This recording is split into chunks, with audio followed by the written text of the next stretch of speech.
Pisces, hello there, my beautiful friends. We're going to do your general tarot reading for mid-January 2024. Thank you so much for joining me today. You know I appreciate each and every single one of you. So let's get right down to business as always and start you off with an oracle card here, just so we can dip our toes into energy and see what's happening for the lovely Piscean collective. What's going on, my guides? Talk to me about the Piscean people out there. I hope you're all doing great, my friends. Let's go. And yes, we're just going to take a real quick look at this first card. Then we'll get into the full reading itself. At the very end, I'll pull you a bonus card from the Shadowland Tarot just to see what might be in the shadows or what shadow work you can lean in on, which is always interesting. But let's get it going here. Let's rock and see what we got for Pisces, please. Let's get this first card out nice and quick for you, my friends. Okay, there we go. Okay, so the Fool card, okay, which is very close to the zodiac sign of Pisces, right? I know because I have Aries in my chart, I also have Pisces. So we're going to talk about this Fool because it could be very optimistic and good, but there's an unpredictable aspect to this card as well. So we're really going to want to take a look at this. I'm optimistic so far, though. Before we do, though, if you're new here, I'll be speaking about the January subscriber surprise towards the end, so you might want to check that out. Also, if you could kindly illuminate that like button by tapping it right on its third eye, you know, I'd greatly appreciate it. But enough of the promo, into the reading. Let's talk about this Fool card. So if you could see this card a little bit closer, I'm very familiar with this deck. I've been using it for years. You have this Fool individual here. This isn't a tarot deck, and there's actually 3 different types of Fool cards along the bottom here. So we just get that whole Fool type of energy here. So if you're connected to an Aries, maybe you have some Aries placements. It's right after Pisces in the zodiacal wheel, so it's very possible. But to me, if it's not a person, it's all about starting a new chapter, starting a new journey, bounding off with a sense of optimism and happiness. So this could be really good for new things coming into your life, okay? New adventures, new people, new things, whatever it might be. This is a really nice card. However, as I already mentioned, there's an air of unpredictability with this card. There's an air of spontaneousness as well. And a challenge with the Fool card is Spirit always saying like, hey, make sure you're watching where you're going. Don't walk off the cliff. Don't be so ramped up and amped up to do something that you're going to make a mistake. So that's a big thing with this card, is to be cautious. Don't make mistakes. Don't be too spontaneous, right? We're all human. We make mistakes from time to time. But there is some sort of spontaneity here, right here in the front. And we'll see if it shows up in the reading itself. Let's get into tarot. And I always say this first card, it doesn't make or break the reading. It's just a little footnote. So let's get you 3 in the upright. Then we'll get into the intuitive juiciness here. I'll shuffle it up one time for the Pisceans out there. And while I do, let's talk about last week's reading. We're looking pretty good with the energy, my friends. Last week's reading was titled The Massive Win, so I'm hoping a lot of you did collect one. And I always say wins come in all different shapes and sizes, whether it's financial, whether it's interpersonal relationships or romance or whatever it might be, work. The energy was looking pretty nice for Pisces, and that could still bleed over into the coming days and weeks. So let's see what we have for you this week. As you know, energy is very fluid. It's never set in stone, so only take this how it hits for you, because we could be seeing your vibe or someone that you're linked to, right? It's always important to remember that. Let's get 3 cards out here for my Pisces people. What's going on, my guides? What's up in mid-January for Pisces? The deck is being a little specific here. Okay, we have the Hermit. Are you pulling back your energy from something? That's a big possibility for some of you. Maybe you're just literally in hermit mode. Nothing wrong with that. I know us Pisceans, we're known to go into hermit mode from time to time, right? We're comfy there. We're comfy, cozy. Let's get a couple more. I don't mind some hermit mode myself. Okay. All right, we got the World card. Okay. Shielding yourself from the world, huh? Or someone's doing it. Not saying it's you, but someone's shielding themselves from the world. Let's get one more. I mean, it makes sense. You know, like I tell you every week, I'm part of the collective myself. I totally get these energies, if they're hitting for you, of course. Okay, 7 of Wands, a little conflicted energy. So we have a little bit of a mixed bag here, Pisces, because we do have some powerful energies at play. And I don't want to say it's definitely super positive or definitely super challenging, because I am feeling this mixed bag. So let's go through. I'll give you some of the classical meanings and archetypes, and we'll get into the juicy intuitive stuff. Now, at first look, first glance, I need to mention we have double major arcana right here on the front end. We have some earth energy. We have some fire here on the back end. The World card is probably one of the more complex major arcana, and I just have to mention this.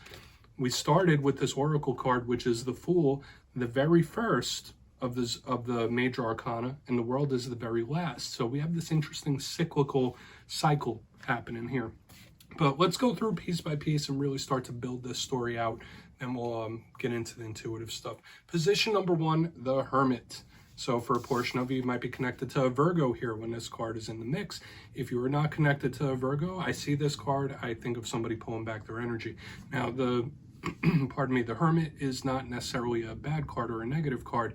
It has a lot of big possibilities to it. It's extremely spiritually connected. The Hermit is very wise. It's a studious type of energy, learning about symbolism and spirituality and the occult and stuff like that. All of those things could be the Hermit. But at the same time, this card could also be someone pulling back their energy. There could be big communication issues here. This could be someone who's feeling a sense of loneliness or solitude when this Hermit card.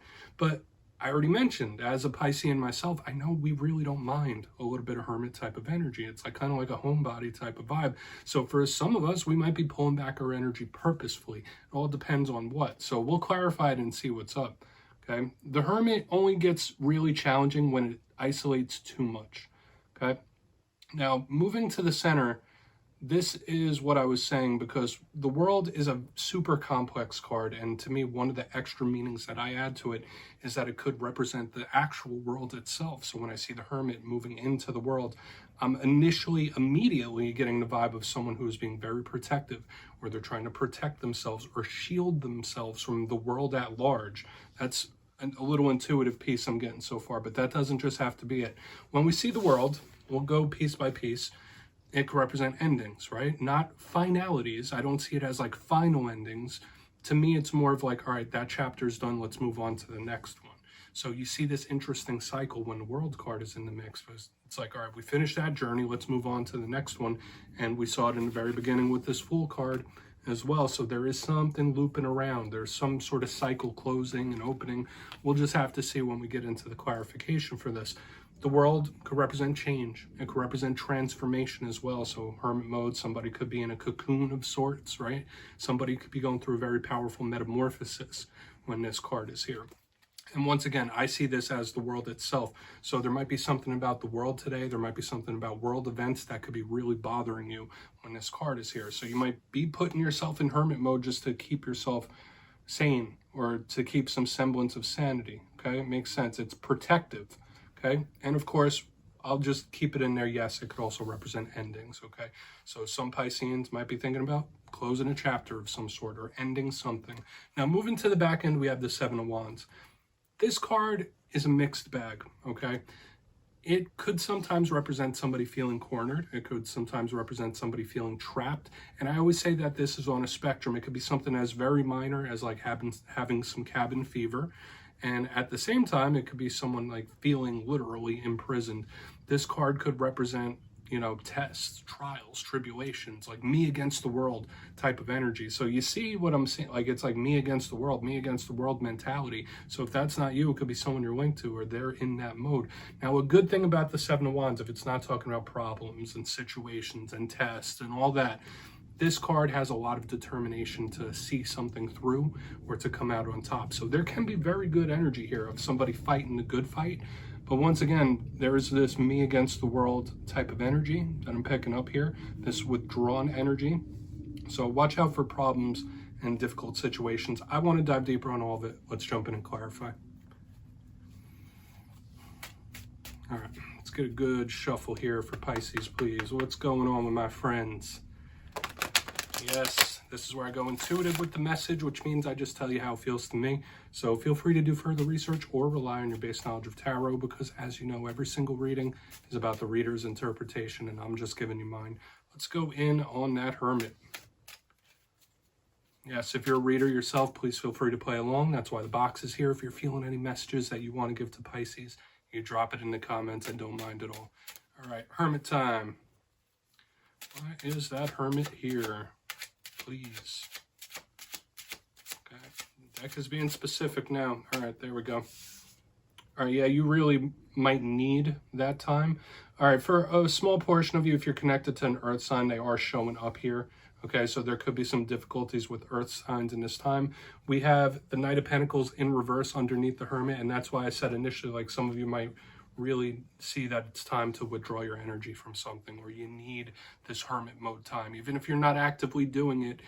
Like, from my experience as someone with strong Pisces placements, like, sometimes a little solitude could do us well, and it could do us good. The Knight of Pentacles is usually a card of very slow forward movement and momentum, and it could also be a messenger as well. So when I see it in reverse, I think of someone making a move, taking an action. So I'm seeing two different messages here, Pisces. One, this is someone deciding to pull back their energy, like, okay, I need to pull back for a minute for whatever reason. Okay, maybe whether there are serious situations or problems happening, this is someone saying, yeah, I'm pulling back. It can also be someone that is purposely not communicating or talking with someone as well. So watch out for communication issues, because this Knight of Pentacles can be a messenger. In reverse, it's not talking. Under the Hermit, not talking. Okay, so there's a big solitude here. Okay, and it might be needed. All right, so I'm not saying it's permanent, but it might be necessary. Let's go in on the world. And I do feel like it could all be tied in, linked into a change or a transformation within someone. So let's see what the world has to say. We'll see when the whole spread is out what the story's telling us. But yeah, there could be some problems or situations here. Let's see what's going on in the world. Thank you. Yeah, I mean, it might be you. Like, not saying you're the problem or we're the problem, but our card is here. We have the moon in the upright underneath this world. For some of you, yeah, this could be an unexpected ending or closeout, but since this is a Pisces reading, I'm just going to say it. I felt it here in the beginning. You might be deciding to pull back your energy. Now we have it here under the world. You might be deciding, like, okay, this chapter is closed. So yeah, whether it is a surprising ending or an unexpected one, it doesn't really matter. Now the moon card, aside from being the card that does represent us Pisceans, is a card that is, you know, full of mystery. It's very psychic. It's super intuitive. There's a lot of subtle energy as well, but it is the biggest card of mystery. So when I see it underneath the world itself, it is absolutely, like, a lot of Pisceans could be saying, like, okay, it's time for the next chapter. I'm going to stop putting energy into this. I'm going to stop putting energy into something. Okay, so just know that.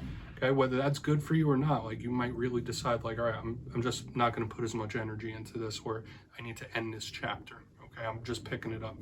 And yeah, once again, for some of you, if that's not you making these decisions, it could be somebody else, right? So we'll see what that Seven of Wands has to say. And I'm still getting this protective energy, like shielding from the world, or just needing some hermit mode. So let's go in on that Seven of Wands. And we'll do a quick recap before we get into the shadow card. So why is that hermit? I mean, that Seven of Wands here, pardon me. Okay, the deck is being specific for you again. And for those of you that are new here, yeah, I only read jumpers. So we're going to shuffle to the card pops. There it goes. Okay, Magician. All right, everything will be fine, though, in the end, because I'm feeling this full metamorphosis transformation. Just know that your current situation is not your final destination. I feel for a lot of you, that's a very important, potent message. Your current situation is not your final destination, because we have the Magician in the upright, and the Magician and the Hermit share a lot of similarities, okay? They're very connected to spirituality and ritual and stuff like that. This is a big card of manifesting. So right here on the back end, this could be Spirit telling you, like, hey, really align and put energy into what you want your life to be, what you want to manifest into your life. It's very important for Pisces here on the back end not to give up. Like, yes, manage your energy however you see it fit, but don't just give up on everything. That's another vibe I'm picking up. Now, the Magician is an energy channel, and the way this is feeling to me, I did say it in the beginning, we do have this strong change where we go from hermit mode kind of like into a cocoon, the cycle, these changes into this final form. The Magician is the master of all elements, right? It's the bookend to the High Priestess, another Pisces card. So I really like this ending back here, and I feel like some of you need to know that. Like, really put some energy and power into what you want to create, what you want to manifest. Don't be a victim to circumstance. Don't be a victim to the world. You create your reality. Know that we are creator beings, and put your energy into it, and don't fully just throw everything away. Like, that's a big vibe. So let's go through and do a quick recap, Pisces. Very intriguing. Like, whoever's in this energy, it's super intriguing. But let's go through real quick. I'll give you the recap before the shadow card. Position number one, We have the Hermit with the Knight of Pentacles in reverse. There could be someone you're purposely not speaking to for whatever reason. Or there could be something where it's like, all right, it's time for me to go into hermit mode. It's time for me to start withdrawing, pulling back my energy for whatever reason, okay? Whether that's somebody else or whether that's you. Moving to the center, we have the World with the Moon in the upright Pisces card. And I did say, yeah, for a portion of you, it might be an unexpected ending or unexpected chapter closing, surprising, whatever we want to put it. But there's a big majority of Pisceans that could be making the call. Like, all right, well, yeah, I'm done with this chapter. Like, that's just the vibe. So watch out for endings of various different kinds. Moving to the back end, we have the Seven of Wands with the Magician in the upright. The transformation is complete. I did say several times, your current situation is not your final destination. There's a full transformation here. Just keep putting energy into your creations and your manifestations, and don't give up on everything. So yeah, please take a screenshot of that, Pisces. Let's get you a shadow card. Maybe we'll get a little more detail here. And for those of you new here, I'd like to pull one shadow card at the very end just to see what's up, whether it's something within you, maybe something you don't quite see. And a shadow card does not have to be a challenge. Sometimes it could be very nice, could be very good. So let's get you one here. What do we got for Pisces? Oh, and yes, if you've made it to this point in the video, please feel free to check out channel memberships. I'll put a link for it down in the comments below. It is a beautiful way to support the channel, and I have much love and appreciation for my channel members. Thank you. Obviously, no pressure. I just have to mention it. Let's get you one shadow card. A lot of Pisces as members, too. Okay. All right, Ace of Swords, nice. So a card of opportunities, a card of offers showing up here, like very sharp, an analytical mind when I see this as a shadow card. So for some of you, you might see the big picture more than others would think. Okay, a lot of people say us Pisceans were very dreamy in our ways, and that's true. But when we have Ace of Swords energy, it could link into what we have in the spread itself, trimming things out, trimming things that don't fit, trimming things that don't serve. That could be a big possibility when we have Ace of Swords energy. But I always say the ace, any ace, represents opportunities and offers. So when we see it as a shadow card, this could be really good. Maybe some of you do need to prune certain things out of life. But for another portion of you, there could be some really good opportunities and offers right around the corner when we have the Ace of Swords right here in the shadows. So this is a really, really nice card. But always remember that it does tie in with the intellect and how someone uses their minds. And I know a lot of us Pisceans, we like to feel our way through situations. We like to feel our way through life because it comes natural to us. But sometimes we have to use our smarts, right? And Spirit is asking us to do so when we have the Ace of Swords as a shadow card. So yeah, please take a screenshot of that as well if you'd like to, Pisces. That's what I have for you this week, my friends. Don't click away just yet, though. I'm going to give you the details, the January subscriber surprise. For the January subscriber surprise, I'm giving away 2 copies of the beautiful Tarot of the Owls tarot deck. It's one of my favorite new decks out there. So if you'd like to get your name in for that, it's 2 simple things. As always, my friends. First, you must be subscribed. And second, let me know down in the comments, what are one of your biggest goals for this year that we just entered into? You'll be entered to win, and at the end of the month, I'll announce the winners in my community tab at random. As always, my friends, much love, and I'll see you again soon.